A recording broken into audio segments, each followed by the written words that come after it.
Bismillahirrahmanirrahim. Assalamualaikum warahmatullahi wabarakatuh. Allah memang telah mengharamkan daging babi ataupun bagian lainnya bagi seorang muslim.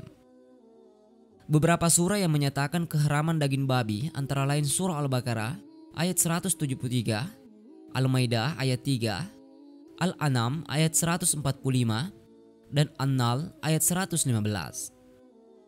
Namun perlu diketahui pula bahwa dalam Injil pun babi haram untuk dikonsumsi.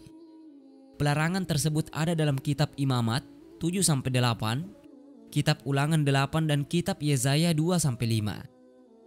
Adapun untuk menjawab pertanyaan mengapa babi diciptakan jika haram, maka berikut di antara jawabannya. Yang pertama, guna menguji manusia. Allah terkadang menciptakan sesuatu sebagai bahan ujian bagi manusia, apakah akan patuh ataukah melanggarnya. Seperti halnya babi, di mana jika orang yang memakannya, maka ia telah gagal dalam menghadapi ujian tersebut. Namun jika ia berhasil menghindari larangan itu dengan tidak memakannya, berarti ia telah lulus akan ujian yang telah Allah berikan. Allah Subhanahu wa Ta'ala telah berfirman, "Dialah Allah yang menciptakan mati dan hidup untuk menguji kalian. Siapakah di antara kalian yang paling baik amalnya?" Quran Surah Al-Mulk ayat 2. Yang kedua, membuat manusia layak menjadi khalifatullah. Sejak awal, Nabi Adam dijadikan oleh Allah sebagai seorang khalifah di bumi, dan arti secara mendalam dari tugas tersebut yakni untuk memakmurkan bumi yang sekarang ini ditempati.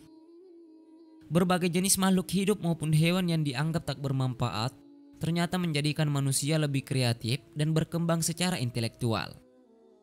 Contohnya saja babi, di mana dengan adanya penciptaan babi, membuat manusia mengetahui berbagai bibit penyakit yang dibawa oleh binatang kotor tersebut.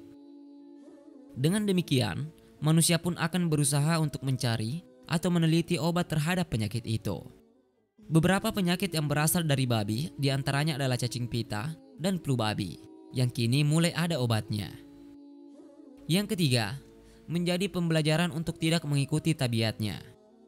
Sudah diketahui bahwa babi memiliki kesenangan berada di lingkungan yang kotor. Tak hanya itu saja, karena babi juga termasuk hewan pemalas dan jorok. Bahkan saking joroknya, babi bisa memakan kotorannya sendiri. Tak jarang, babi akan mengencingi dahulu makanannya sebelum disantap. Dalam hal kerakusan, babi menjadi yang pertama karena apapun yang ada di depannya akan langsung ia lahap. Entah itu sampah ataupun kotoran.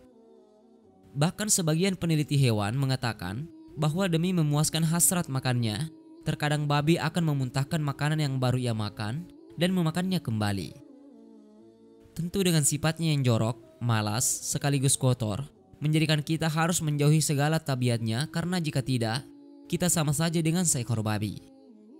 Babi juga termasuk hewan yang buruk dan telah Allah firmankan dalam Al-Quran, di mana kaum terdahulu yang membangkang dikutuk oleh Allah menjadi seekor babi.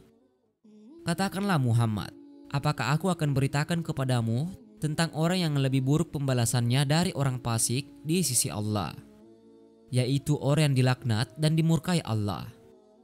Di antara mereka ada yang dijadikan kera dan babi dan orang yang menyembah tagut. Mereka itu lebih buruk tempatnya dan lebih tersesat di jalan yang lurus. Quran Surah Al-Maidah ayat 60. Semoga dengan jawaban ini memperkuat keyakinan kita dan tidak mudah goyah lewat pertanyaan-pertanyaan dari umat yang hanya ingin menghancurkan Islam.